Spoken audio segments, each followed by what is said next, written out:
Hello students, today we are going to start digestive system, human digestive system.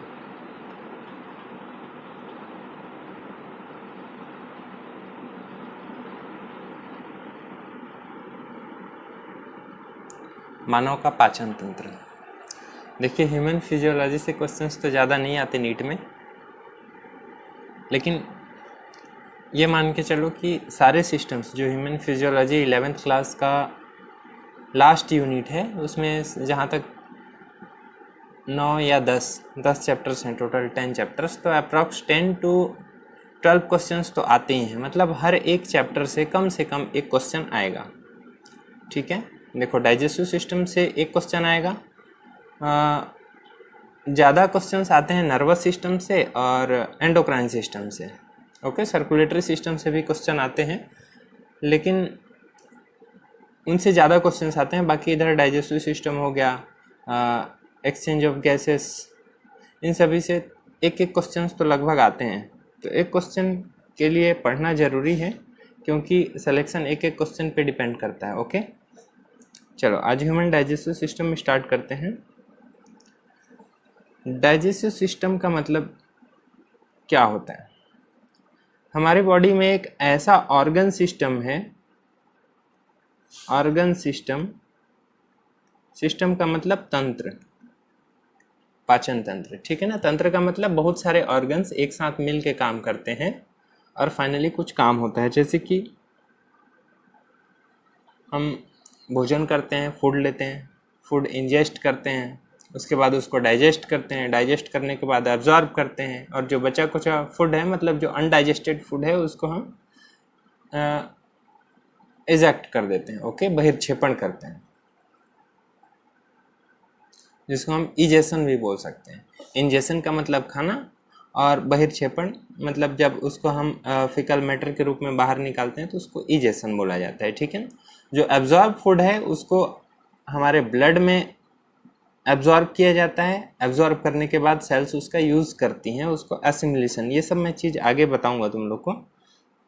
Organ system, digestive system एक organ system है। पाचन तंत्र का काम आप लोग को पता है, वो ज़्यादा समझाने की ज़रूरत नहीं है। देखो, न्यूट्रिशन क्या होता है? What is nutrition? न्यूट्रिशन को हिंदी में पोषण भी बोला जाता है। पोषण, न्यूट्रिशन क्या है? हमें अपना बॉडी बनाने के लिए, सेल्स को बनाने के लिए, जो भी बायोमॉलिक्यूल्स हैं उनको बनाने के लिए, प्लस लाइफ को एग्जिस्ट करने के लिए, मतलब जीवन को चलाने के लिए एनर्जी की ज़रूरत पड़ती है, बहुत सारे बायोमॉलिक्यूल्स की ज़रूरत पड़ती है। स्ट्रक्चर बनाने के लिए, बॉडी का स्ट्रक्चर बनाने के लिए बायोमॉलिक्यूल्स, जैव अणुओं की आवश्यकता होगी। शरीर को ऊर्जा देने के लिए जैव अणुओं की आवश्यकता होगी। वो जो बायोमॉलिक्यूल्स हैं हम उसको फूड के रूप में इंटेक्ट करते हैं, भोजन के रूप में ग्रहण करते हैं और उसको अपने बॉडी में असिमुलेट करते हैं। इस प्रोसेस को कहा जाता है न्यूट्रिशन या पोषण। तो जितने भी ऑर्गेनिज्म हैं, जितने भी जीव हैं, सभी में पोषण होना जरूरी है, क्योंकि सारे जीवों का एक बॉडी होता है, एक स्ट्रक्चर होता है। सारे जीवों को अपना काम करना पड़ता है, फिजियोलॉजिकल एक्शन करना पड़ता है, उसके लिए एनर्जी की ज़रूरत होती है। तो न्यूट्रिशन हमें ज़रूरी होता है बॉडी स्ट्रक्चर बनाने के लिए, और दूसरी बात एनर्जी के लिए। ठीक है ना। देखो, न्यूट्रिशन कैसा कैसा हो सकता है। प्लांट फोटोसिंथेसिस करते हैं, उनकी बात हम अभी नहीं करेंगे, वो प्लांट डाइवर्सिटी या जब भी फोटोसिंथेसिस, रेस्पिरेशन वगैरह चलेगा तो उसमें बताऊंगा मैं। प्लांट्स की बात अभी नहीं कर रहा हूँ। न्यूट्रिशन का एक टाइप बता रहा हूँ, होलोजोइक। होलोजोइक, जोइक मतलब जू, मतलब एनिमल। होलोजोइक का मतलब होता है हिंदी में प्राणी संपोषण। प्राणी कैसा पोषण करते हैं? किसी भी फूड को खाते हैं, इंजेस्ट करते हैं, डाइजेस्ट करते हैं, एब्जॉर्ब करते हैं, एसिमुलेट करते हैं, और जो बचा खुचा है, जो अनडाइजेस्टेड फूड है, उसको इजेस्ट कर देते हैं। ठीक है ना, इजेशन मतलब बहिर्क्षेपण। उसको कहते हैं होलोजोइक, मतलब फूड पार्टिकल को माउथ से खाने का काम। ओके, होलोजोइक का एक एग्जांपल बता दे रहा हूं मैं। आप लोग पढ़ चुके होंगे, अमीबा है, दिस इज अमीबा। कोई फूड पार्टिकल इसके पास आता है, ये उस फूड पार्टिकल को अंदर लिए जाता है, स्यूडोपोडिया से उसको घेरते हुए चले जाता है। ये फूड पार्टिकल कुछ देर के बाद अमीबा के अंदर आ जाता है। तो एक्चुअली हो क्या रहा है, जैसे एनिमल भोजन ग्रहण करते हैं, एनिमल फूड इंटेक करते हैं, वैसे भी ये अमीबा भी फूड इंटेक्ट कर रहा है। मतलब होलोजोइक का मतलब समझना सिंपल सी बात है, प्राणियों के समान पोषण, मतलब फूड को इंजेस्ट करना, खाना, पचाना, जो भी करना है, और लास्ट में उसको इजेस्ट कर देना, मतलब बहिर्क्षेपण करना, ये होता है होलोजोइक। ओके, एग्जाम्पल के लिए अमीबा होलोजोइक हुआ। दूसरा एग्जाम्पल बता दे रहा हूँ, एग्जाम्पल नंबर 2। आप लोग एनिमल किंगडम में पढ़े होंगे हाइड्रा, बहुत सारे टेंटाकल्स होते हैं हाइड्रा में। दिस इज हाइड्रा, पानी में होता है ना, समुद्र में होता है हाइड्रा। ये क्या करता है, किसी फूड पार्टिकल्स को टेंटाकल से पकड़ के अपने माउथ के पास ले आता है और इसको इंजेस्ट कर लेता है, खा लेता है। ओके, तो ये भी होलोजोइक हुआ। क्लियर है? अब ध्यान देना, फूड पार्टिकल को इंजेस्ट करने के बाद, ये फूड पार्टिकल है, भोजन का कण, उसको खाने के बाद उसको पचाना पड़ेगा। एक बात सुनना, फूड पार्टिकल का आगे चल के होगा डाइजेशन, पाचन। पाचन का मतलब क्या है, व्हाट इज डाइजेशन? देखो, इस फूड पार्टिकल में हो सकता है प्रोटीन, कार्बोहाइड्रेट, फैट, ग्लाइकोजन, ये सब फूड कंपोनेंट हैं, फूड में पाए जाने वाले बायोमोलिक्यूल्स हैं, जैव अणु हैं, इनको खाया जाता है। ये काफ़ी बड़े मॉलिक्यूल्स होते हैं, large size. Protein large size biomolecule है, उसको आसानी से सेल एब्जॉर्ब नहीं कर सकती, हमारे ब्लड में भी वो आसानी से एब्जॉर्ब नहीं हो सकता। इसीलिए इन लार्ज फूड पार्टिकल्स को, इन लार्ज बायोमोलिक्यूल्स को छोटे छोटे टुकड़ों में तोड़ा जाता है। इनको टुकड़ों में तोड़ा जाता है। टुकड़ों में तोड़ने के लिए जरूरी होते हैं कुछ एंजाइम्स या प्रकीड़व या वीकर बोला जाता है ना एंजाइम्स को। देखो, ये फूड पार्टिकल्स टूट गए, प्रोटीन टूट गया अमाइनो एसिड में, अमीनो अम्ल में, कार्बोहाइड्रेट टूट गया मोनोसैकेराइड में, जैसे ग्लूकोज, फ्रक्टोज, गैलेक्टोज, ये सब हो गया मोनोसैकेराइड। फैट टूट गया फैटी एसिड में, ग्लिसरॉल में। हाँ, न्यूक्लियोटाइड्स, डीएनए, आरएनए है, वो भी सब छोटे छोटे कंपोनेंट्स में टूट जाते हैं, मतलब अपने यूनिट्स में टूट जाते हैं, बहुत छोटे छोटे पार्टिकल बन जाते हैं, बहुत छोटे छोटे पार्टिकल। पहले प्रोटीन, कार्बोहाइड्रेट, फैट के बड़े बड़े पार्टिकल थे, सेल इनका यूज नहीं कर पा रही थी, बड़े बड़े पार्टिकल्स हैं, इनका यूज नहीं कर पा रही थी, इसलिए एंजाइम की सहायता से इनको तोड़ा गया। एंजाइम की सहायता से इनको छोटे छोटे पार्टिकल्स में, छोटे छोटे यूनिट्स में डिवाइड किया गया, इसको ब्रेक किया गया। ये तोड़ने का प्रोसेस कहलाता है, this is called as digestion या पाचन। तो पाचन का मतलब समझे, हम या कोई भी जीव, कोई भी ऑर्गेनिज्म अगर फूड इंटेक कर रहा है, भोजन ग्रहण कर रहा है, तो वो डायरेक्ट उसका यूज नहीं कर पाता, उसकी सेल्स डायरेक्ट इन फूड पार्टिकल्स का उपयोग नहीं कर पाती, इसीलिए इन फूड पार्टिकल्स को एंजाइम्स की सहायता से तोड़ा जाता है। एंजाइम्स की सहायता से तोड़ने का जो प्रोसेस है, इसको कहते हैं डाइजेशन या पाचन। क्लियर है, डाइजेशन या पाचन? ठीक है, अब मेरी बात सुनो। एक एग्जाम्पल और बता रहा हूँ। ह्यूमन, मानव क्या करता है? फूड को माउथ से खाता है ना? माउथ से खाने के बाद इसके स्टमक में डाइजेशन होता है, इसके गट में गैस्ट्रोइंटेस्टाइनल ट्रैक्ट, आहार नाल में इसका डाइजेशन होता है, और फाइनली जो अनडाइजेस्टेड फूड है वो मल के रूप में बाहर निकल जाता है शरीर से। अब देखना, डाइजेशन दो टाइप का बता रहा हूँ मैं, ध्यान से सुनना। डाइजेशन दो टाइप का होता है। बोलोगे कैसे सर? दो टाइप का कैसे? ध्यान दो, इधर दो।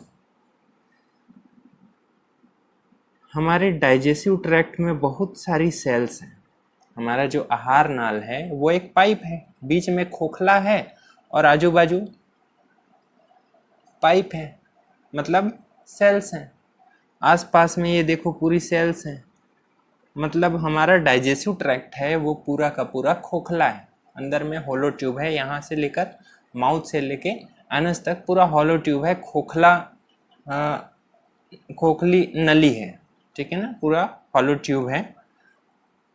आसपास में गट के वॉल में बहुत सारी सेल्स, बहुत सारे ग्लैंड्स। दो टाइप का डाइजेशन मैं बताने जा रहा हूँ। ये जो पहले टाइप का डाइजेशन है, ध्यान देना, मान के चलो ये फूड पार्टिकल है, फूड पार्टिकल सेल के अंदर गया, ये देखो फूड पार्टिकल सेल के अंदर गया। अमीबा यूनिसेल्युलर ऑर्गेनिज्म है, यूनिसेल्युलर ऑर्गेनिज्म है अमीबा। फूड पार्टिकल को इंजेस्ट किया, फूड उसके सेल के अंदर चला गया। अब बताओ सेल इसका यूज़ कर पाएगी क्या? नहीं कर पाएगी। फूड पार्टिकल तो काफ़ी बड़ा है, सेल इसका यूज़ नहीं कर पाएगी।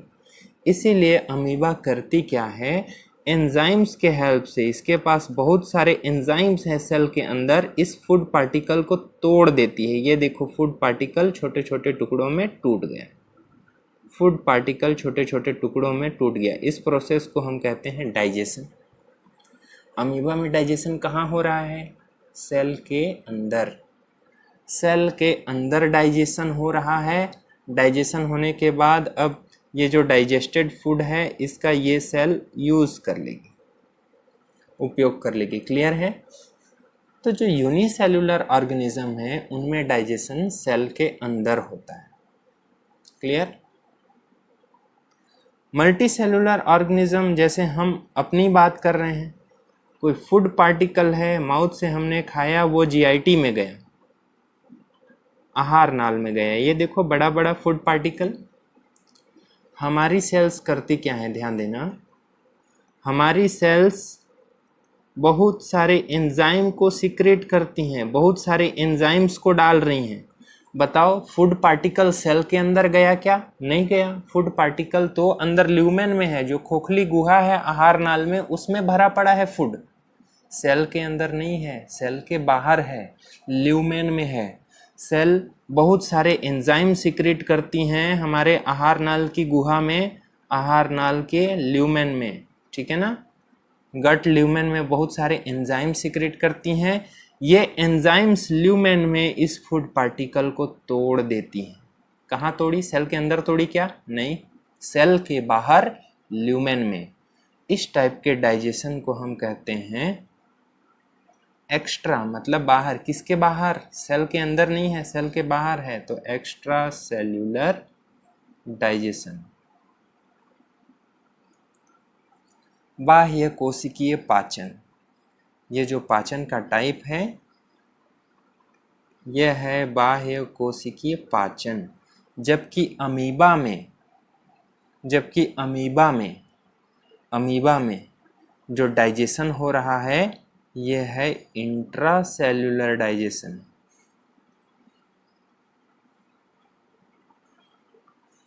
सेल के अंदर तो अंतः कोशिकीय पाचन,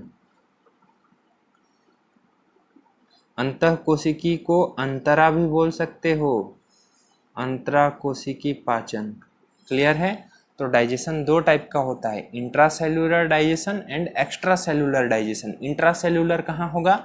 जो लोअर ऑर्गेनिज्म, जो लोअर एनिमल्स हैं, जो निम्न प्राणी है, जैसे कि अमीबा हो गया, अमीबा, पैरामीशियम वगैरह, जो भी यूनिसेल्युलर एनिमल्स, यूनिसेल्युलर ऑर्गेनिज्म, ठीक है ना।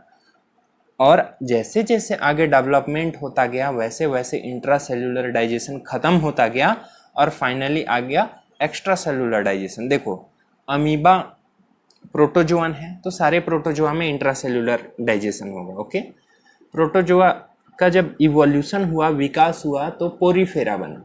पोरीफेरा, प्रोटोजोआ के बाद पोरीफेरा, आप लोग पढ़ चुके हो एनिमल किंगडम में।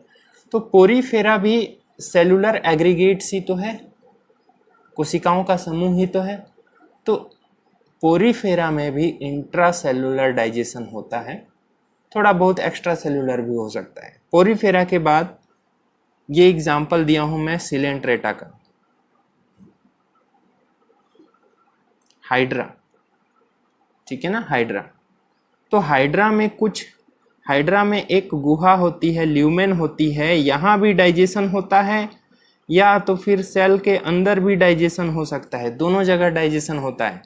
तो हाइड्रा में या सिलेंट्रेट्स में भी, सिलेंट्रेट्स में ध्यान देना, सेल के अंदर भी डाइजेशन होता है और सेल के बाहर भी। क्लियर? तो इंपॉर्टेंट पॉइंट, प्रोटोजोअन्स में इंट्रासेल्युलर डाइजेशन होता है, ठीक है ना। जैसे जैसे इवोल्यूशन हुआ, विकास होता गया, सिलेंट्रेट्स में इंट्रासेल्युलर डाइजेशन भी होता है, एक्स्ट्रा सेल्युलर डाइजेशन भी होता है। सिलेंट्रेट्स के बाद प्लेटीहेल्मिन्थेस, निमेटीहेल्मिन्थेस, आगे चलते जाओ, अगर उनमें डाइजेशन हो रहा है तो एक्स्ट्रा सेल्युलर डाइजेशन होता है। क्लियर है? डाइजेशन दो टाइप का, इंट्रासेल्युलर और एक्स्ट्रा सेल्युलर, और इसमें ज़्यादा बताने की ज़रूरत नहीं है। ओके, और कुछ दूसरे मोड्स बता रहा हूँ न्यूट्रिशन के।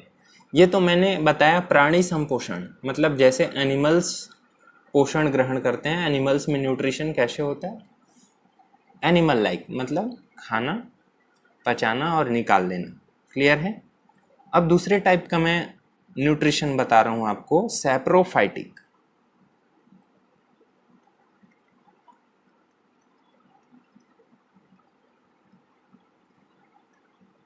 ये जो बता रहा हूँ आपके एनसीईआरटी में डाइजेस्टिव सिस्टम में जहाँ तक नहीं लिखा हुआ है, लेकिन आपको एनसीईआरटी में मिलेगा ये कंटेंट। जब आप प्लांट किंगडम पढ़ोगे, जब क्लासिफिकेशन पढ़ोगे ना, प्लांट क्लासिफिकेशन, प्लांट से पहले वो बैक्टीरिया वगैरह पढ़ोगे, मोनेरा, प्रोटिस्टा किंगडम पढ़ोगे, तो वो सब में ये चीज़ दिया हुआ है। तो मैं वहाँ का कंटेंट यहाँ बता दे रहा हूँ अभी। क्लियर? सैप्रोफाइटिक न्यूट्रिशन का मतलब होता है, सैप्रोफाइटिक मतलब मृतोपजीवी पोषण। मृतोपजीवी, सैप्रो का मतलब मरा हुआ, पहले से मरा हुआ है। अब पहले से कोई बाहर चीज मरा हुआ है, उससे न्यूट्रिशन कैसे लेगा? सैप्रोफाइटिक का एक्चुअल मतलब समझना, देखना। मान लो कि ये कोई फंगस है, कवक है, ठीक है ना, कवक। तो कवक किसी चीज को खाता थोड़ी ना है, नहीं खाता, फंगस नहीं खाता। तो फंगस करता क्या है? मान लो कि ये फंगस किसी फूड पर है, ये मान लो ये ब्रेड है, रोटी है, ठीक है ना, उस पर फफूंद उगता है।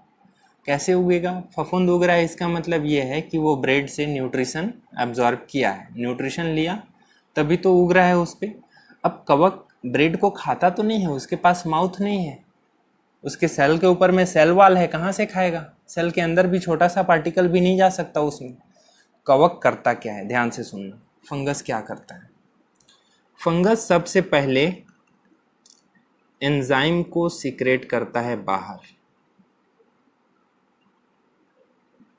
एंजाइम जो विकर हैं, प्रकीर्व हैं, उनको, डाइजेस्टिव एंजाइम है ना ये पाचक एंजाइम है, इसको बाहर स्रावित करता है, जिस पर उगना है उस पर स्रावित करता है। ये डाइजेस्टिव एंजाइम्स ब्रेड में जो कार्बोहाइड्रेट, प्रोटीन, फैट वगैरह जो कुछ भी है उसको तोड़ देगा। ये देखो तोड़ दिया, छोटे छोटे टुकड़ों में तोड़ दिया। अब जब डाइजेशन हो गया, बताओ सेल के अंदर डाइजेशन हुआ या सेल के बाहर डाइजेशन हुआ? सेल के बाहर हुआ ना, एंजाइम बाहर सीक्रेट कर रही है सेल, बाहर में डाइजेशन हो रहा है।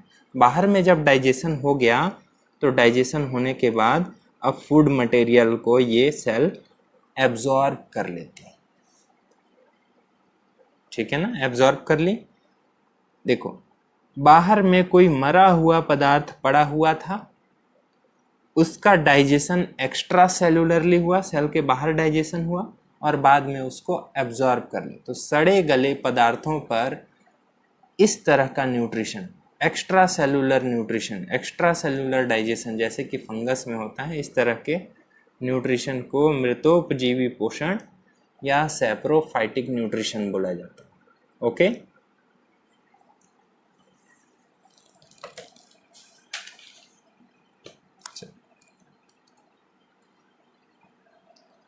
थर्ड टाइप का न्यूट्रिशन देखो, तीसरे प्रकार का न्यूट्रिशन पैरासाइटिक।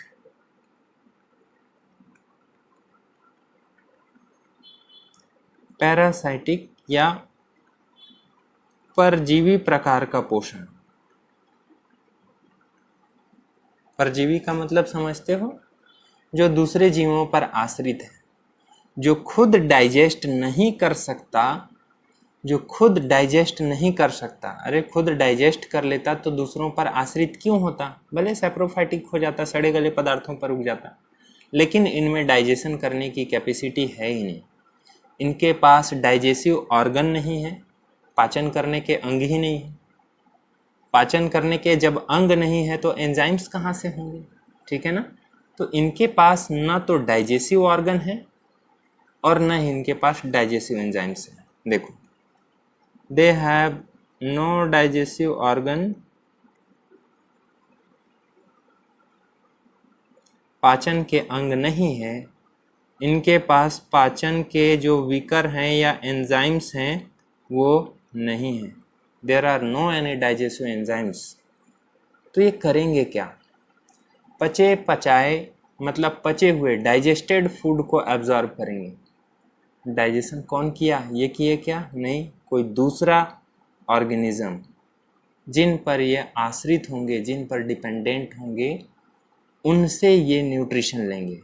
एग्जाम्पल बता दे रहा हूँ, समझ जाओगे सब।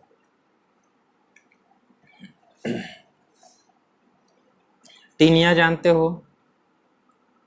टीनिया सोलियम, टीनिया सेजिनेटा, अरे फिताक्रीमी, टेपवार्म,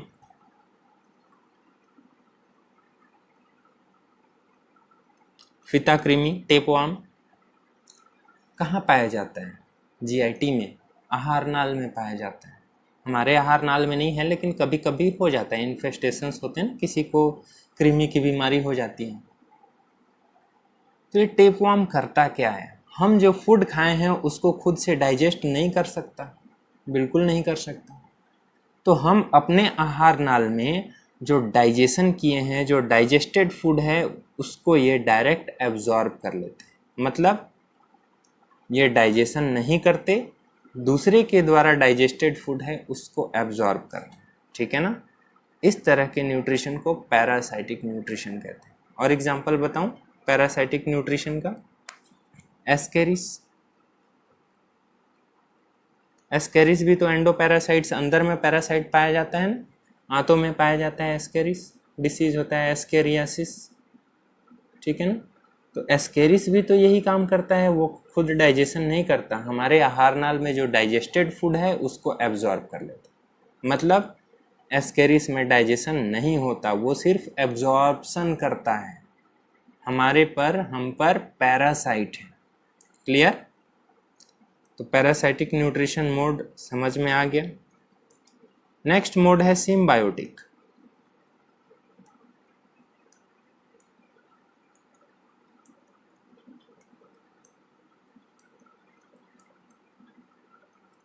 सिम्बायोटिक न्यूट्रिशन। सिम्बायोटिक का मतलब, सिम मतलब साथ साथ, बायोटिक मतलब जीव, मतलब सहजीवी, सहजीवी पोषण।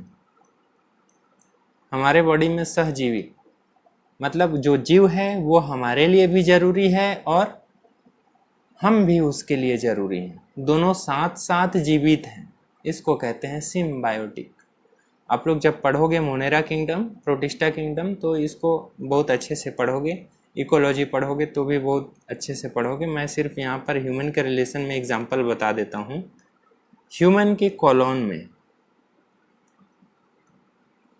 हमारे कॉलोन, हमारी बड़ी आंत में, खासकर सीकम में, सीकम पता है ना, अंधनाल, मैं आगे बताने वाला हूँ। हमारे कॉलोन में, इन ह्यूमन कॉलोन, इस्चेरिचिया कोलाई नाम का बैक्टीरिया पाया जाता है। अब बोलोगे सर हमारे आहार नाल में बैक्टीरिया, हाँ भाई ज़रूरी है, बहुत ज़रूरी है। हमारे आहार नाल में, खासकर लार्ज इंटेस्टाइन में, बड़ी आंत में बहुत ज़्यादा मात्रा में बैक्टीरिया पाए जाते हैं। उनका काम क्या है? जो फूड मटेरियल है, जो डाइजेस्टेड मटेरियल है, उसको एब्जॉर्ब करते हैं या वहाँ पनपते हैं। ये तो उनके लिए फ़ायदा हुआ, मतलब हम पर आश्रित है वो। हमको उन बैक्टीरिया से क्या मिलता है कि हम इसको सिम्बायोटिक न्यूट्रिशन कह रहे हैं। सहजीवी पोषण कैसे हुआ? बैक्टीरिया को तो फ़ायदा है, हमारी आंत में रह रहा है, हम जो भोजन किए हैं उसको वो भी खा रहा है, उसको फ़ायदा है। हमको उससे क्या फ़ायदा है? ई कोलाई और भी बहुत हैं, स्टेफिलोकोकस, स्ट्रेप्टोकोकस, लैक्टोबैसिलस, बहुत सारे हैं। E coli vitamin B and vitamin K बनाता है। समझना मेरी बात। ई कोलाई है, विटामिन बी बनाता है और विटामिन के बनाता है हमारे आहार नाल में, हमारे लार्ज इंटेस्टाइन में, सीकम में। तो इस विटामिन को हमारी बड़ी आंत एब्जॉर्ब कर लेती है, हमारे शरीर के लिए ज़रूरी है। क्लियर है? ये चीज़ समझ में आई आपको? ओके। तो ई कोलाई को घर मिल रहा है हमारे बॉडी में और हमको उससे विटामिन्स मिल रहे हैं। तो इस तरह के पोषण को सिम्बायोटिक या सहजीवी पोषण बोला जाता है, जिसमें दोनों को फ़ायदा है। क्लियर? तो हम लोग क्या क्या पढ़े अभी, जल्दी से क्लियर कट रिवाइज कर लेना। न्यूट्रिशन के टाइप, होलोजोइक, प्राणीसम। प्राणीसम पोषण मतलब फूड को खाना, पचाना और बाहर निकालना, ठीक है ना। डाइजेशन सेल के अंदर भी हो सकता है, सेल के बाहर भी। अगर सेल के अंदर हुआ तो इंट्रासेल्यूलर डाइजेशन, सेल के बाहर हुआ तो extra cellular digestion. Intracellular digestion होता है प्रोटोजोअन्स में, पोरीफेरंस में। इंट्रासेल्यूलर, सेल के अंदर डाइजेशन हो रहा है। सिलेंट्रेटा में इंट्रासेल्यूलर डाइजेशन भी होता है, एक्स्ट्रा सेल्यूलर डाइजेशन भी होता है। ओके। जो बड़े एनिमल्स हैं, डेवलप्ड एनिमल्स हैं, उनमें एक्स्ट्रा सेल्यूलर डाइजेशन पाया जाता है, जैसे कि ह्यूमन, जैसे कि सारे बड़े एनिमल्स है ना। बड़े एनिमल्स का मतलब निमेटी, हेलमिन्थीज, एनिलिडा, आर्थ्रोपोडा, मोलस्का, ये सब हैं। ये फूड को खाते हैं और फाइनली इजेशन करते हैं, मतलब बहिर्क्षेपण करते हैं। तो इसको हम बोलते हैं एक्स्ट्रा सेलुलर डाइजेशन, सेल के बाहर डाइजेशन हो रहा है। ओके। सेप्रोफाइटिक न्यूट्रिशन का मतलब सेल एंजाइम को बाहर सिक्रेट करती है। सड़े गले पदार्थों का पाचन, सड़े गले, सेप्रोफाइट, सेप्रो का मतलब सड़े गले, सड़े गले पदार्थों का पाचन बाहर होता है, उसको सेल एब्जॉर्ब कर लेती है, इसको कहते हैं सेप्रोफाइटिक, ठीक है ना। पैरासाइटिक न्यूट्रिशन का मतलब, पैरासाइट का मतलब उसके पास डाइजेशन के लिए ऑर्गन नहीं है, पाचन अंग नहीं है उसके पास पाचक एंजाइम नहीं है, इसलिए वो पचा हुआ भोजन को ग्रहण करता है। पचा हुआ भोजन, जैसे कि हमारे इंटेस्टाइन में एस्केरिस हो गया, टैपवर्म हो गया, वो हम डाइजेस्ट किए हैं, उसको एब्जॉर्ब करते हैं। तो ये parasitic nutrition, symbiotic nutrition like Escherichia coli. Okay, clear?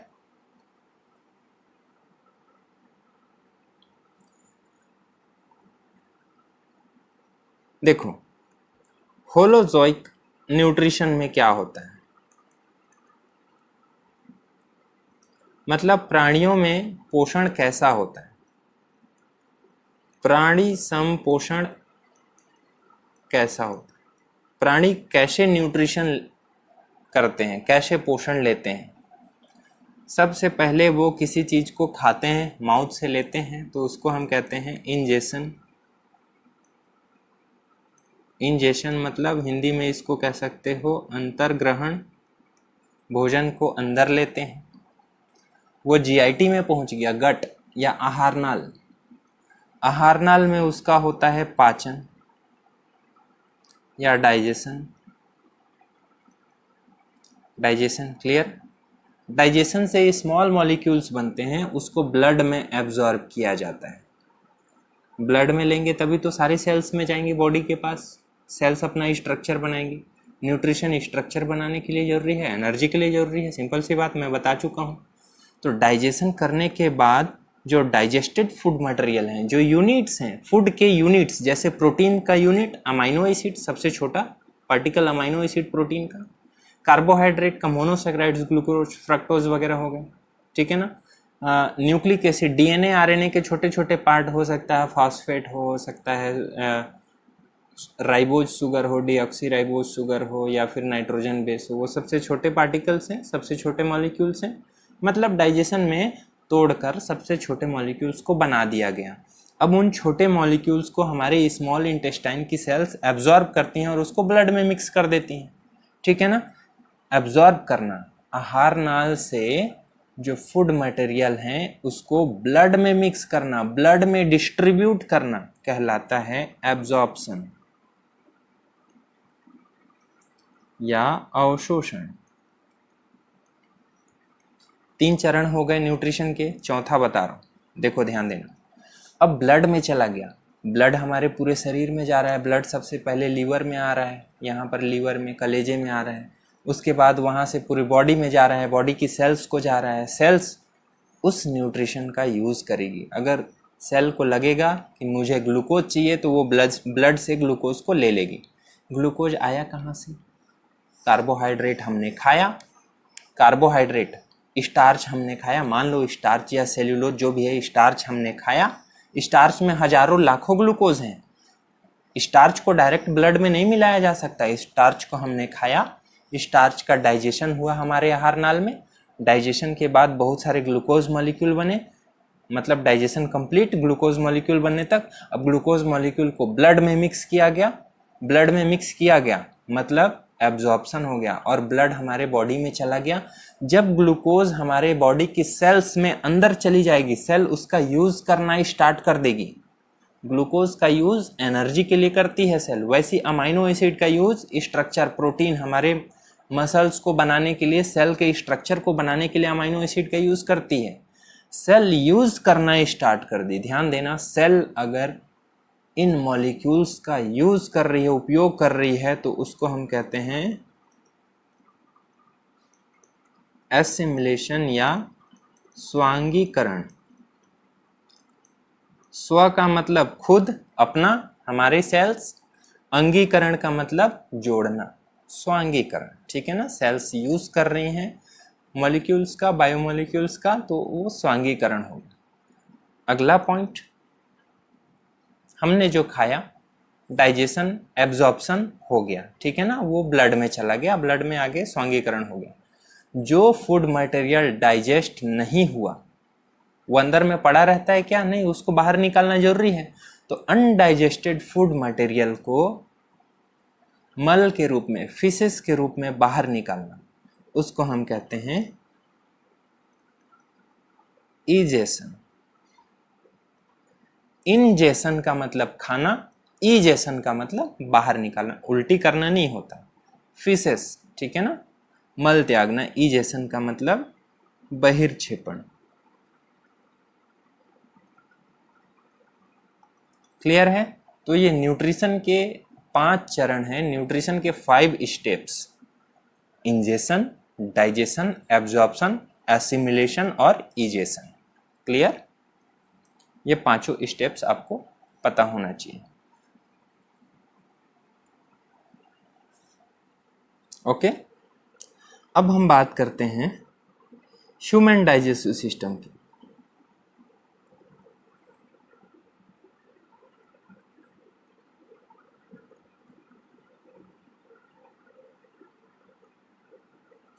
मानव का पाचन तंत्र।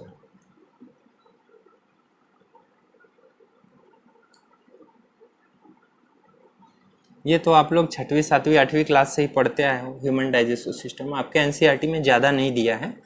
मैं थोड़ा सा ज़्यादा बताने की कोशिश करूँगा आपको, क्योंकि हो सकता है एम्स का एग्ज़ाम मर्ज कर चुका है, तो 2-4 क्वेश्चन, मतलब 90 क्वेश्चन में से ये मान के चलो कि 8-10 क्वेश्चन बाहर से आ सकते हैं। लेकिन ज़्यादा टेंशन लेने की ज़रूरत नहीं है, बड़ी बड़ी बुक्स नहीं पढ़ना है, ठीक है ना।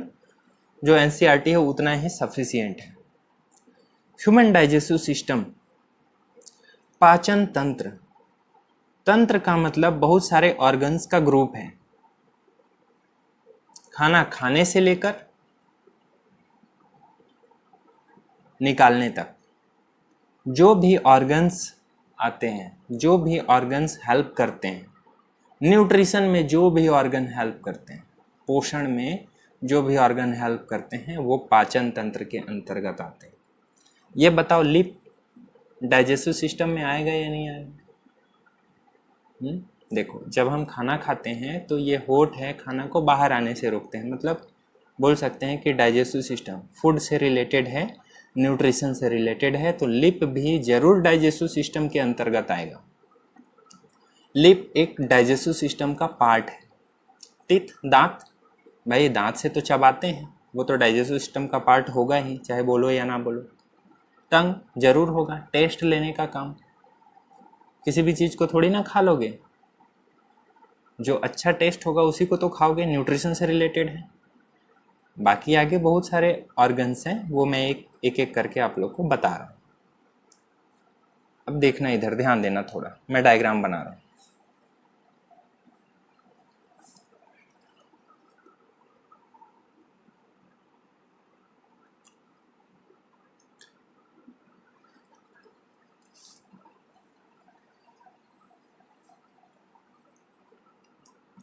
ये है नाक, नोज, नोज, नोज के बाद अपर लिप, लोअर लिप, चिन, ये दाढ़ी थोड़ी, ओके। ये माउथ का फ्लोर है। ये मैं क्या बनाया, ये क्या है, दिस इज टंग, जीभ है, ठीक है ना, जीभ बना दिया।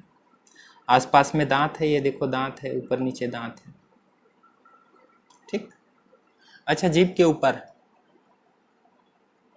ये तालू है, ऊपर से नाक का चैम्बर गया है, नेजल चैम्बर, और नीचे से ओरल कैविटी, ठीक है ना। मुख गुहा है अंदर में, ये जो स्पेस है, ओरल स्पेस है अंदर में, और नाक का ऊपर से स्पेस है, इसके बीच में देखो तालू है, पैलेट है।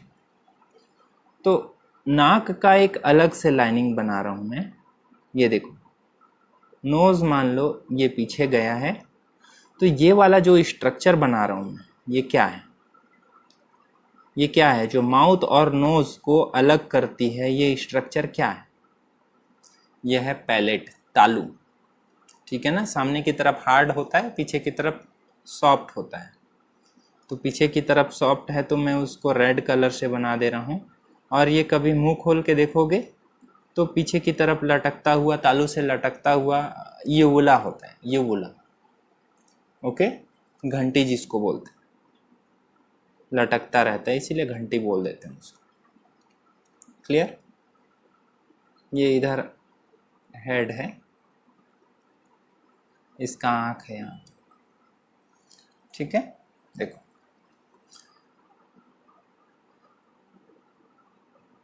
पीछे की तरफ बोलोगे सर आप तो ऊपर जो हवा वाला पाइप है, ये विंड पाइप, ये देखो यहाँ से हवा जाती है, पीछे तरफ से हवा जाता है और यहाँ से खाना जाता है। आप लोग टंग के पीछे देखोगे तो एक पाइप है जहाँ हवा और खाना दोनों के लिए कंबाइंड पाइप है। इधर से हवा जाएगा और इधर से खाना जाएगा, फूड जाएगा। जहाँ पर कंबाइंड है, ध्यान देना, यूवुला के पीछे जो स्पेस है यहाँ अंदर में, उसको हम कहते हैं फेरिंग्स। सब कुछ बताने वाला हूँ। अब खाना खाए तो वो नीचे जा रहा है, धीरे धीरे खाना नीचे बढ़ रहा है, गटक रहे हैं खाना। ये सामने की तरफ क्या लगता है, ये खाने का पाइप है या सांस का? सामने की तरफ सांस का पाइप है। ये देखो बोल रहे हैं ना, लैरिंग्स है, ये लैरिंग्स कंठ है और सामने की तरफ ट्रेकिया है, यहाँ से हवा जाता है हमारे फेफड़े में। ओके, तो सामने की तरफ मैं जो ट्यूब बना रहा हूँ, ध्यान देना, सामने की तरफ ट्यूब, गले में सामने की तरफ ट्यूब है। कभी टच करके देखना, रिंग रिंग नजर आएगा, ये रिंग टाइप से लगेगा, या कभी देखोगे तो ऐसे रिंग रिंग जैसा दिखता है। ये देखो इसमें कार्टिलेजिनस रिंग है। जब मैं आप लोग को ब्रीदिंग पढ़ाऊंगा, ब्रीदिंग मतलब रेस्पिरेटरी सिस्टम पढ़ाऊंगा, तो ये सारी चीज़ें डिटेल में बताऊंगा। सामने की ओर यहाँ पे लैरिंग्स है, लैरिंग्स, यहाँ से आवाज आता है, लैरिंग्स आता है। अब बोलोगे सर खाना खा रहे हैं इधर से, सामने से खाना, हवा तो ऊपर से जा रहा है, खाना खा रहे हैं वो पीछे की तरफ आया, तो ये खाना है जो फूड मटेरियल है, ये यहाँ से होते हुए ये ट्रेकिया में नहीं आ जाएगा, श्वास नली में, फेफड़े में चला जाएगा। देखो जा सकता है, लेकिन खास बात ध्यान देना, नहीं जाता। क्यों? क्योंकि ट्रेकिया का जो ओपनिंग है वहाँ पर एक कार्टिलेज का ढक्कन बना होता है, कार्टिलेज का ढक्कन। ये देखो कार्टिलेज का ढक्कन बना दिया मैं ऊपर में। जब कभी हम कुछ खाते हैं या पानी पीते हैं तो ये ट्रेकिया और लैरिंग्स गटकते समय ऊपर उठ जाता है ना। जब ये ट्रेकिया या लैरिंग्स ऊपर की तरफ उठेगा तो इस ट्रेकिया का जो ओपनिंग है वो बंद हो जाएगा। तो अब फूड कहाँ जाएगा बताओ? फूड पार्टिकल कहाँ जाएगा? पीछे की तरफ वाले नली में चला जाएगा। ये देखो पीछे वाले नली में, ये पीछे वाला जो नली है ये है फूड का पाइप, खाने की नली है, और सामने वाला है ये हवा की नली है, ये है विंड पाइप। विंड पाइप या ट्रेकिया, श्वास नली, ठीक है ना। श्वास नली सामने है, फूड पाइप को हम कहते हैं इसोफेगस। इसोफेगस पीछे की तरफ है।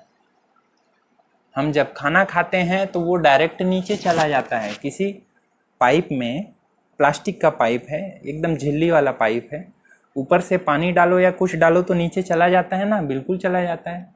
विंड पाइप मजबूत होना चाहिए, हॉलो होना चाहिए, कार्टिलेज वाला रिंग होना चाहिए, ये ऐसे पिचकना नहीं चाहिए, नहीं तो पता चला हम सो गए, पिचक गया, सांस लेना बंद, ऐसा नहीं होता। तो विंड पाइप है जो ट्रेकिया है, उसमें कार्टिलेज के बहुत सारे रिंग्स पाए जाते हैं, वो पाइप हमेशा फुला हुआ ओपन रहता है। जबकि इसोफेगस जो खाने का पाइप है, जब हम खाना खाते हैं तो वो फैल जाता है, और जब खाना नहीं खाते तो वो सिकुड़ा हुआ रहता है। ओके, चलो। इसोफेगस, ये इसोफेगस है। अब ध्यान देना, जब हमने खाना खाया, आगे चल के समराइज करूंगा मैं, पूरा अच्छे से समराइज कर दूंगा, उसकी चिंता मत करो। देखो हम सांस लेते हैं, यहाँ फेफड़ा है, लंग्स है, और नीचे में पूरे इंटेस्टाइन है। तो लंग्स और इंटेस्टाइन को अलग करके, लीवर है वो नीचे की तरफ है, ठीक है ना। हम सांस लेते हैं, सांस का जो ये केज है, थोरेसिक केज, थोरेसिक केज को हिंदी में आप बोल सकते हो वक्षीय पिंजरा। यहाँ पर सिर्फ हवा का काम होता है।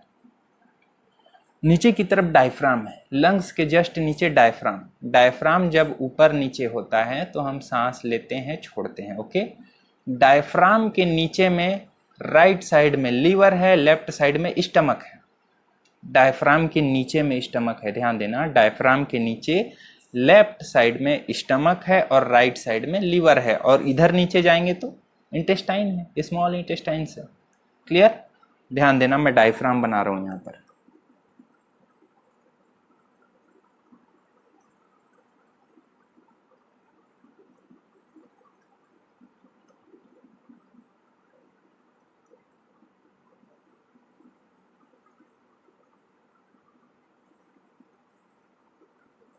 ये देखो डायफ्राम है, ठीक है ना, मध्यपट बोलते हैं जहां तक इसको, ये है डायफ्राम।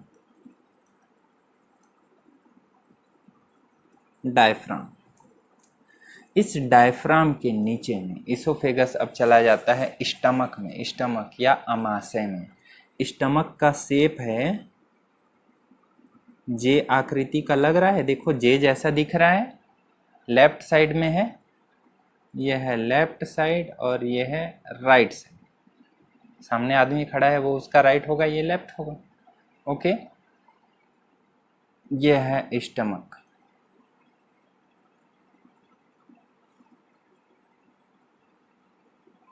दिस इज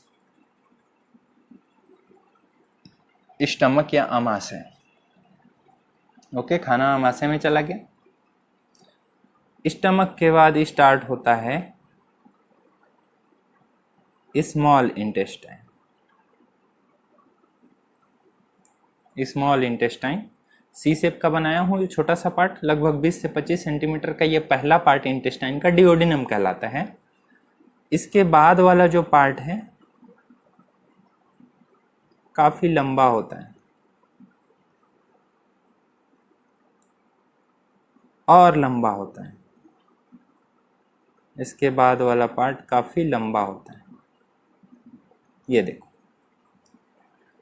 ये जो मैं बनाया हूं यहां से लेकर यहां तक, इसको हम कहते हैं स्मॉल इंटेस्टाइन, छोटी आंत। छोटी आंत, ओके।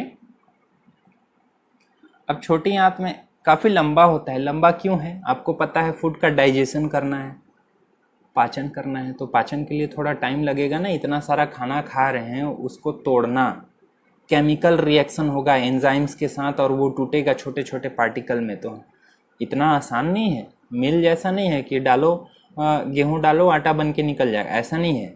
काफ़ी टाइम लगता है, तो काफ़ी टाइम लगेगा, उसको रोक के रखना पड़ेगा ना, इसीलिए बहुत लंबा होता है। स्मॉल इंटेस्टाइन काफ़ी लंबी होती है क्योंकि यहाँ पर डाइजेशन भी होगा प्लस एब्जॉर्प्शन भी होगा, यहाँ अवशोषण भी होगा, इसलिए लंबी है। डाइजेशन और एब्जॉर्प्शन हो गया, अब जो अनडाइजेस्टेड फूड है उसको कलेक्ट करना है, उसको संग्रहित करना है। तो अनडाइजेस्टेड फूड को संग्रहित किया जाता है अब बड़े ल्यूमेन में। ये देखो, अनडाइजेस्टेड फूड को संग्रहित कर रहे हैं एक मोटे से आंत में। ये मोटा सा इंटेस्टाइन है, देखो मोटा सा आंत है ना, काफ़ी मोटा बनाया हूँ मैं। ये देखो,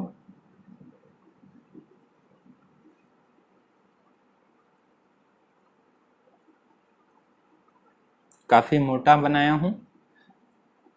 अब इस मोटे आंत को हम कहते हैं large intestine. Large intestine, okay, clear? ये मैं आपको बताने वाला हूँ, अभी हर चीज़ समझाऊंगा। लार्ज इंटेस्टाइन के कौन कौन से पार्ट हैं, क्या है, सब कुछ बताने वाला हूँ। क्लियर? देखो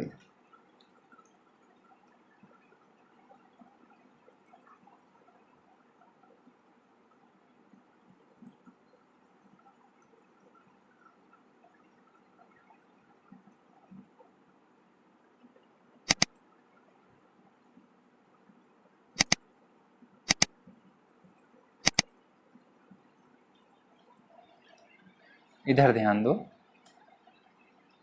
समझना इसे। हालांकि ये समझाने की ज़रूरत नहीं है, इतना सब कुछ आता है तुम लोग।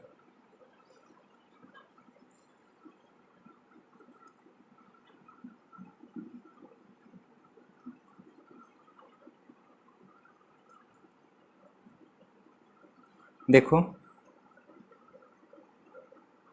ये वाला पार्ट है टंग। टंग के बाद ये जो कैविटी है ओरल कैविटी है, मुख गुहा है, ये ओरल कैविटी। इसके जस्ट ऊपर वाला, इसके जस्ट ऊपर ये तालू है, तालू है।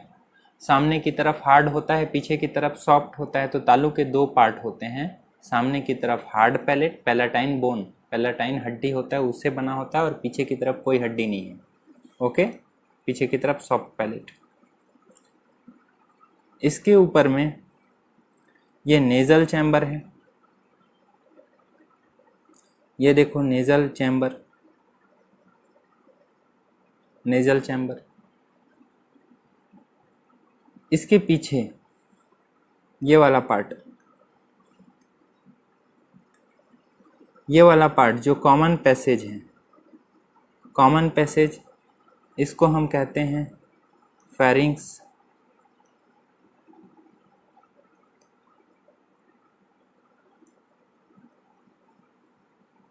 Common passage is called as pharynx.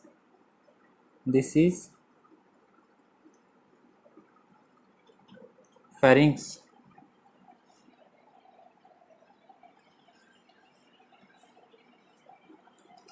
चलो इसको कुछ ऐसे बता देता हूँ मैं, ज़्यादा अच्छे से समझोगे।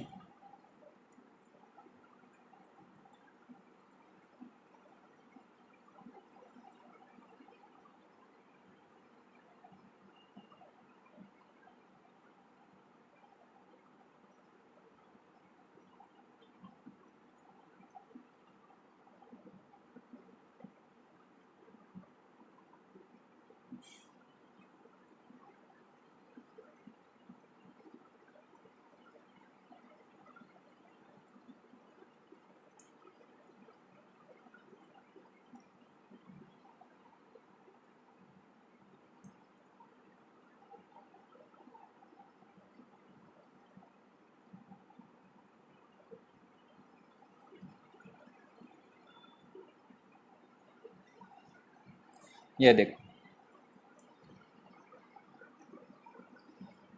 ये जो पार्ट है ये है फेरिंग्स। फेरिंग्स या इसको कहा जाता है ग्रसनी, हिंदी में ग्रसनी। नाक के पीछे वाला जो पार्ट, मतलब फेरिंग्स का ऊपर वाला पार्ट कहलाता है नेजोफेरिंग्स। देखो, नोज के जस्ट ऊपर वाला पार्ट है ये, नाक के ऊपर तरफ का पार्ट, ये वाला भाग नेजोफेरिंग्स। माउथ, ओरल कैविटी के पीछे वाला पार्ट, फेरिंग्स का वो पार्ट जहाँ फूड टच करता है जाकर, उसको हम कहते हैं ओरोफेरिंग्स। ओरो का मतलब mouth, oral means mouth. Clear? तो फेरिंग्स के दो पार्ट होते हैं, ऊपर की तरफ नेजोफेरिंग्स और नीचे की तरफ ओरोफेरिंग्स। नेजोफेरिंग्स में जब कभी हम खाना खाते हैं ना, यूवुला ठीक से काम नहीं करता, पीछे तरफ बंद करके नहीं रखता, तो फूड पार्टिकल, कभी चावल का पार्टिकल या पानी पीते हैं तो वो पानी नेजोफेरिंग्स में चला जाता है और जोर से छींक आती है, वो नाक से बाहर निकल जाता है। क्लियर है? तो फेरिंग्स का ऊपर वाला पार्ट नेजोफेरिंग्स और नीचे वाला पार्ट जो माउथ के पीछे वाला पार्ट है वो ओरोफेरिंग्स। क्लियर? अगली बात देखो, next point,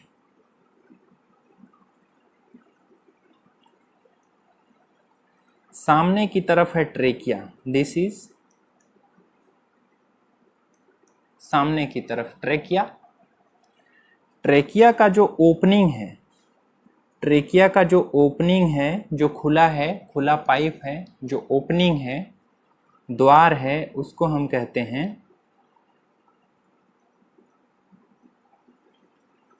glottis. Trachea, wind pipe की ओपनिंग, ग्लॉटिस। उसको ढकने का काम ऊपर से एक कार्टिलेज करता है, इसीलिए इस कार्टिलेज को देखो, दिख रहा है कार्टिलेज, इसको हम कहते हैं epiglottis. This is called as epiglottis. Clear है? यहाँ तक कोई डाउट नहीं? सामने की तरफ ट्रेकिया, ट्रेकिया का ओपनिंग ग्लॉटिस, और ग्लॉटिस के ऊपर जो ढक्कन है उसको इपीग्लॉटिस या कंठ छद बोलते हैं। कंठ, कंठ का मतलब ये वाला लैरिंग्स कंठ, इसको ढांकने वाला छाता के समान है इपीग्लॉटिस या कंठ छद। ओके, अब देखो, इपीग्लॉटिस के पीछे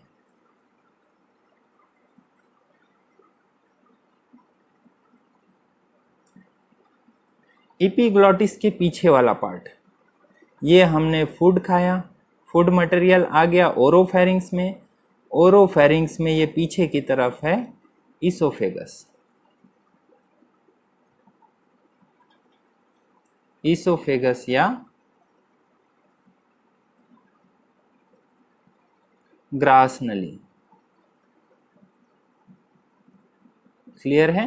इसोफेगस, इसोफेगस से फूड नीचे की तरफ बढ़ता गया। ये देखो इसोफेगस से फूड नीचे की तरफ आ रहा है।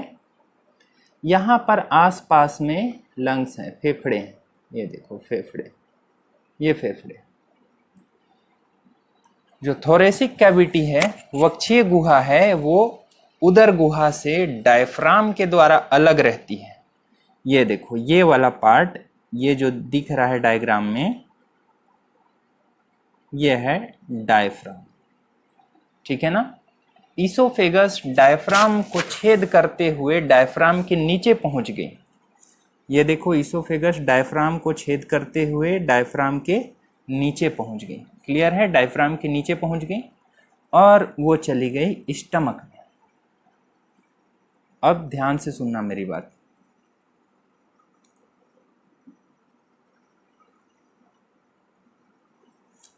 देखो ध्यान देना, डायफ्राम यहां है और इस आसपास में हार्ट है, यहां पर हार्ट है। इसोफेगस आई और यहां पर स्टमक। क्लियर है? तो ध्यान देना, यहां पर है हार्ट, ठीक है ना? हार्ट के पास है, हार्ट के जस्ट नीचे इसोफेगस स्टमक में आ गई। क्लियर है? जब कभी भी हम खाना खाते हैं तो फूड है वो स्टमक में चला गया, स्टमक में चला गया फूड। अब स्टमक में चला गया, उल्टा होते हैं तो क्या स्टमक से वापस आ जाता है क्या फूड? निकल जाता है मुंह से क्या? नहीं, चाहे हम सीधे हों या उल्टे हो जाएं, स्टमक से वापस फूड नहीं आता। मतलब ये है कि इसोफेगस और स्टमक के पास एक स्फिंक्टर है, अवरोधनी है। अवरोधनी का मतलब होता है मसल्स का ग्रुप, कभी इसोफेगस को खोल के रखती हैं और कभी इसोफेगस को बंद कर देती हैं। इसको हम कहते हैं स्फिंक्टर। ये स्फिंक्टर कहाँ पर है? हार्ट के पास है। देखो इसोफेगस के निचले हिस्से में, इसोफेगस के निचले हिस्से में, यहाँ पर इसोफेगस के निचले हिस्से में और स्टमक के स्टार्टिंग में एक स्फिंक्टर है, अवरोधनी है। इस अवरोधनी को हम कहते हैं lower oesophageal sphincter. Lower oesophageal sphincter, LES या LOES। ठीक है ना? लोअर इसोफिजियल स्फिंक्टर, इसोफेगस के सबसे निचले हिस्से स्टमक में जहाँ पर जुड़ता है वहाँ पर एक अवरोधनी है, ताकि जब हम फूड खाएं तो वो स्टमक में खुल के चला जाए, लेकिन जैसे ही फूड अंदर चला गया वो वापस बंद हो जाना चाहिए ताकि फूड वापस मुंह में ना आए। क्लियर है? इसको हम बोलेंगे लोअर इसोफिजियल स्फिंक्टर। कहाँ पर है ये? हार्ट के आसपास में है, इसीलिए हम इसको कार्डियक स्फिंक्टर भी कहते हैं। This is also called as cardiac sphincter. Clear है? Cardiac sphincter. अब इसके बाद स्टार्ट हो जाता है स्टमक। पूरे आहार नाल का, पूरे GIT का, गैस्ट्रो इंटेस्टाइनल ट्रैक्ट का सबसे जो चौड़ा भाग है, सबसे ज़्यादा वाइड पार्ट है, वो होता है स्टमक। देखो कितना चौड़ा भाग है स्टमक। क्लियर? स्टमक के पार्ट्स भी मैं आगे बताऊंगा आपको। ठीक? स्टमक में अब फूड पार्टिकल चला गया, स्टमक में फूड चला गया। जब हम खाना खाते हैं स्टमक में वो जाके रिजर्व हो गया। Stomach is a reservoir. Stomach है वो फूड को स्टोर करके रखता है ताकि ज़्यादा देर तक हमको धीरे धीरे डाइजेशन हो, धीरे धीरे एब्जॉर्प्शन हो, ज़्यादा देर तक हमको एनर्जी मिले। स्टमक का काम है रिजर्वायर और थोड़ा बहुत डाइजेशन भी होता है। जब हम खाना खाते हैं स्टमक से होते हुए डायरेक्ट इंटेस्टाइन में फिर तुरंत बाहर नहीं निकलता, स्टमक उसको स्टोर करके रखा जाता है। 3-4 घंटे तक लगता है कि पेट भरा हुआ है, तुरंत खाली नहीं होता। 5 मिनट में ऐसा नहीं खाना खाए फिर से पेट खाली हो गया, ऐसा नहीं होता। वो 4-5 घंटे तक स्टमक में स्टोर रहता है। स्टमक में प्रोटीन का डाइजेशन भी होता है, प्रोटीन के डाइजेशन के लिए थोड़ा टाइम ज़्यादा लगता है, इसलिए स्टोर करके रख रहे हैं। अब यहाँ पर ध्यान देना, स्टमक में कैसे स्टोर होगा, आगे नहीं बढ़ जाएगा, ये आगे की तरफ बढ़ जाएगा, नहीं बढ़ता। इसका एक रीज़न है क्यों नहीं बढ़ता, क्योंकि यहाँ पर भी फूड को रोक कर रखा जाता है। रोक कर रखने के लिए स्फिंक्टर जरूरी है, अवरोधनी जरूरी है। आपको देखकर ऐसा नहीं लग रहा है कि ये कीप के आकार का है, फनल शेप का है स्टमक का जो लास्ट पार्ट है वो फनल शेप का है, फनल शेप का। फनल मतलब कीप जानते हो ना, कीप ऐसे तेल वगैरह डालने का कीप, उस आकार का है। तो स्टमक का लास्ट पार्ट पाइलोरस पार्ट कहलाता है, पढ़ चुके हो। और वहां पर जो स्फिंक्टर है, इस स्फिंक्टर को कहते हैं pyloric sphincter. This is pyloric sphincter. 2 sphincter बता चुका मैं आपको, कार्डियक स्फिंक्टर और पाइलोरिक स्फिंक्टर। ओके, 4-5 घंटे तक फूड स्टोर हो गया, या फिर फूड को धीरे धीरे बहुत सारा खाना खा लिए तो पाइलोरिक स्फिंक्टर है थोड़ा सा खुला फिर बंद हो गया, थोड़ा सा खाना आगे बढ़ा फिर बंद हो गया, फिर से कुछ देर बाद खुलेगा, फिर खाना आगे बढ़ेगा फिर बंद हो जाएगा। तो 4-5 घंटे तक खाली होने देता है, अचानक से 2 मिनट में खाली नहीं होने देता। ये 4-5 घंटे तक फूड को रोक के रखता है, वो धीरे धीरे आगे बढ़ने देता है। अब जब फूड आगे बढ़ेगा, सुनो मेरी बात, जब स्टमक से आगे बढ़ेगा तो अब फूड आ चुका है, देखो स्मॉल इंटेस्टाइन में। ये जो दिख रहा है स्मॉल इंटेस्टाइन है, छोटी आंत है। छोटी आंत के 3 भाग होते हैं।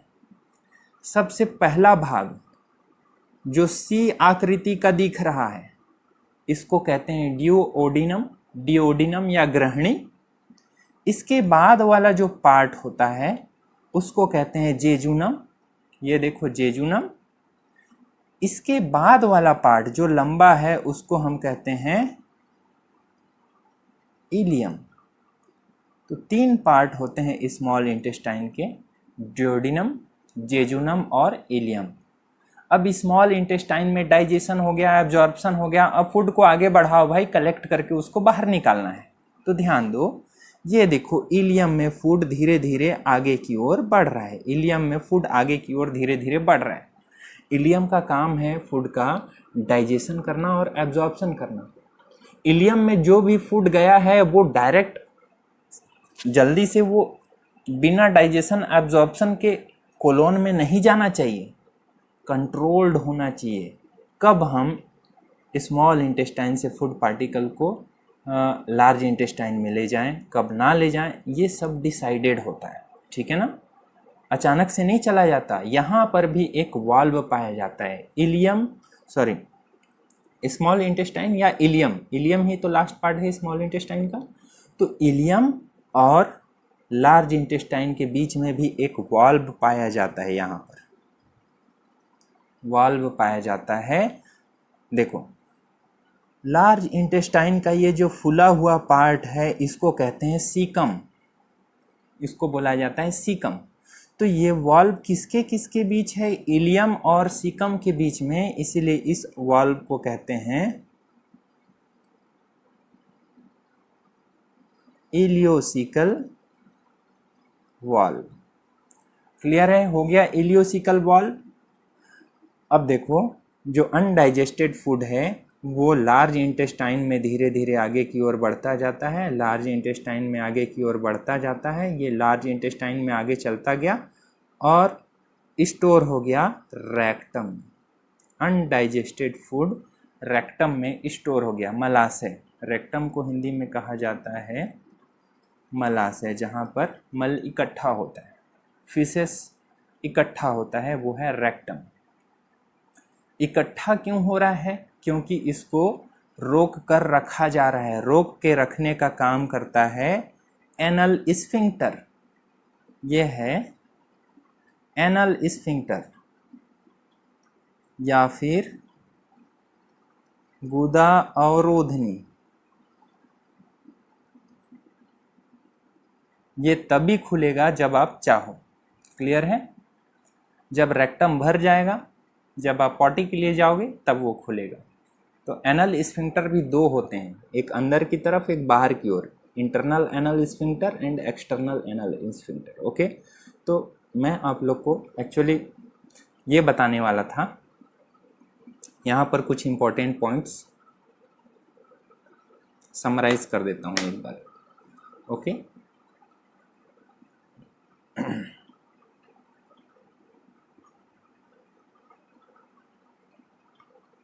देखो समराइज कर देता हूँ। लिप, ये जो दांत और चिक के बीच में स्पेस है, इसको कहते हैं बक्कल वेस्टिब्यूल। बक्कल का मतलब होता है माउथ। तो जैसे गुड़ाखू करते हैं इधर उधर, उंगली अगर चला जा रहा है साइड साइड में, ये स्पेस है, ये स्पेस है बीच बीच में जहाँ पर तंबाकू डालते हैं, इसको कहते हैं बक्कल वेस्टिब्यूल। ठीक है ना? वेस्टिब्यूल, वेस्टिब्यूल का मतलब सबसे बाहरी वाला चेम्बर। तो माउथ का बक्कल वेस्टिब्यूल, इधर इधर ब्रश डालते हैं वो। नोज का वेस्टिब्यूल क्या होगा? ये देखो फूला हुआ पार्ट है ना, जस्ट यहाँ पर वाला, इसको कहते हैं नेजल वेस्टिब्यूल। तो खाने के लिए बक्कल वेस्टिब्यूल, दांत के अंदर ओरल कैविटी, मुख गुहा, और सांस के लिए पीछे ये नोज के लिए नेजल कैविटी। तो नेजल कैविटी और ओरल कैविटी के बीच में है पैलेट। सामने वाला पार्ट हार्ड है, उसमें लाइनिंग है थोड़ा थोड़ा, क्योंकि खाना खाए तो वापस ना गिर जाए, वो लाइन पकड़ के रखता है, उसको हम कहते हैं पैलेटाइन रगे। ठीक है ना? RAUGE कुछ ऐसी स्पेलिंग है, पैलेटाइन रगे, या रफेज बोला जाता है उसको, रेफे कहते हैं।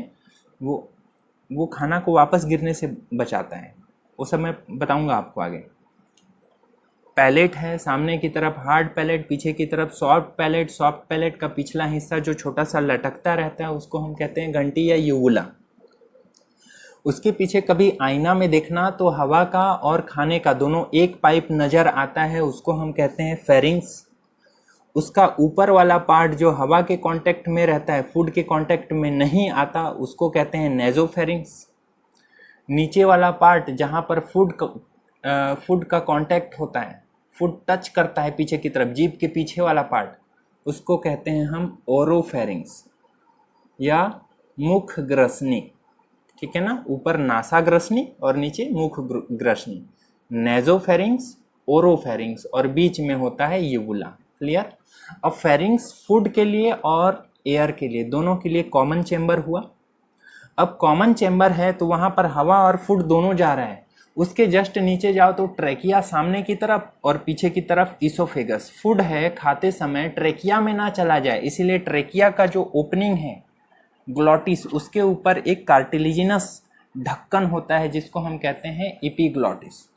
ठीक है ना? जब हम कभी भोजन को निगलते हैं तो वो ग्लॉटिस को बंद कर देता है, तो फूड ट्रेकिया में ना जाकर इसोफेगस में चला जाता है। इसोफेगस अप्रॉक्स 25 सेंटीमीटर नीचे जाती है, डायफ्राम को पियर्स करते हुए स्टमक में पहुंच जाती है। स्टमक जे शेप का है, यहाँ पर हार्ट भी है, तो इसोफेगस का सबसे निचला पार्ट और स्टमक का जॉइंट, इस आसपास में हार्ट है।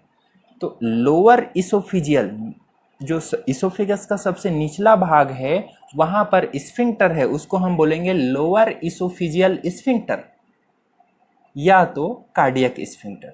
हार्ट है इसीलिए कार्डियक स्फिंक्टर भी बोला जाता है। स्टमक जे शेप का है, मोस्ट डायलेटेड पार्ट है हमारे जीआईटी का, आहार नाल का सबसे ज़्यादा डायलेटेड पार्ट स्टमक। स्टमक में फूड को स्टोर करके रखा जाता है। स्टमक में बहुत सारे फोल्डिंग्स होते हैं, जब खाली होता है तो पिचका हुआ रहता है, और जब भरता है फूड उसमें तो फैल जाता है। ठीक है ना? देखो स्टमक का के भी कई पार्ट होंगे। स्टमक का जो पहला पार्ट है वहाँ पर हार्ट है, इसलिए स्टमक का फर्स्ट पार्ट जहाँ पर इसोफिजियल स्फिंक्टर होता है उसको हम कहते हैं कार्डियक। फुला हुआ पार्ट है उसको कहते हैं फंडस। उसके बाद बड़ा पार्ट है बॉडी। उसके बाद नीचे वाला पार्ट है जो कीप की तरह है, फनल शेप का है, फनल शेप, इसलिए उसको कहते हैं पाइलोरस। तो हमारे स्टमक के 4 पार्ट मेनली 3 पार्ट हैं या 4 भी बोल सकते हो पाइलोरस। अब स्टमक के बाद स्टार्ट होता है स्मॉल इंटेस्टाइन। स्मॉल इंटेस्टाइन, तो स्टमक का कोई भी कंटेंट डायरेक्ट स्मॉल इंटेस्टाइन में ना चला जाए, उसको रेगुलेट करना पड़ेगा, नियंत्रण करना पड़ेगा। तो स्टमक के लास्ट में भी पाइलोरस रीजन में स्फिंक्टर होता है, जिसको हम कहते हैं पाइलोरिक स्फिंक्टर। ओके, अब इसके बाद पाइलोरिक स्फिंक्टर के बाद स्मॉल इंटेस्टाइन स्टार्ट हो गया। स्मॉल इंटेस्टाइन के 3 पार्ट, फर्स्ट पार्ट डिओडिनम, सी शेप का है, ऐसे सी शेप का डिओडिनम। डिओडिनम के बाद जेजुनम, जेजुनम के बाद इलियम, स्मॉल इंटेस्टाइन खत्म। अब स्मॉल इंटेस्टाइन के बाद लार्ज इंटेस्टाइन आ रहा है। स्मॉल इंटेस्टाइन का काम एब्जॉर्प्शन है, डाइजेशन है, वो क्लियर हो गया। अब लार्ज इंटेस्टाइन में अनडाइजेस्टेड फूड को कलेक्ट कर रहे हैं, तो कहीं जो डाइजेस्टेड फूड है बिना एब्जॉर्ब हुए लार्ज इंटेस्टाइन में ना चला जाए, इसीलिए उसको भी कंट्रोल करना पड़ेगा। तो इलियम के लास्ट पार्ट और लार्ज इंटेस्टाइन का फर्स्ट पार्ट सीकम, वहाँ पर भी एक वाल्व होगा कंट्रोल करने के लिए। सीकम और इलियम के बीच में वाल्व है, इसीलिए उस वाल्व का नाम होगा इलियोसिकल वाल्व। ओके, अब लार्ज इंटेस्टाइन में आ गया। लार्ज इंटेस्टाइन पूरा नीचे से लेके ऐसे आया, इधर गया, इधर गया, इधर से होते हुए वापस रेक्टम में चला गया। रेक्टम से एनल कैनाल बाहर। यह है ह्यूमन डाइजेस्टिव सिस्टम का। सिर्फ मैं अभी एक ही चीज़ बताया हूँ, वह है नली। अभी मैं जीआईटी या गट ट्यूब के बारे में बताया हूँ, आहार नाल। अब बोलोगे सर आहार नाल में तो फूड जा रहा है, उसका डाइजेशन के लिए तो एंजाइम की ज़रूरत पड़ेगी। एंजाइम को कौन बनाएगा? एंजाइम को देखो कौन बनाता है। आहार नाल में एंजाइम कौन भेज रहा है? हमारे पास बहुत सारी सलाइवरी ग्लैंड्स हैं।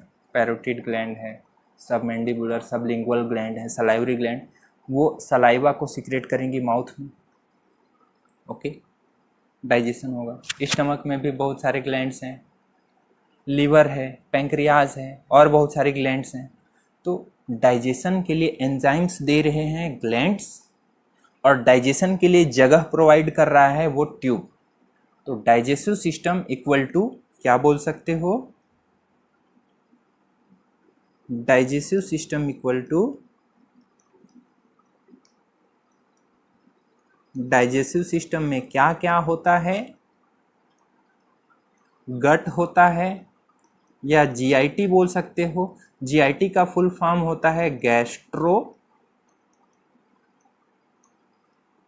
इंटेस्टाइनल ट्रैक्ट, ठीक है ना। इसको हिंदी में कहा जाता है आहार नाल। ये जो सिर्फ नली बता रहा हूं मैं, mouth, pharynx, oesophagus, stomach, small intestine, large intestine, rectum, anus, ये सिर्फ नली बताया हूं, इसको कहते हैं आहार नाल। क्लियर?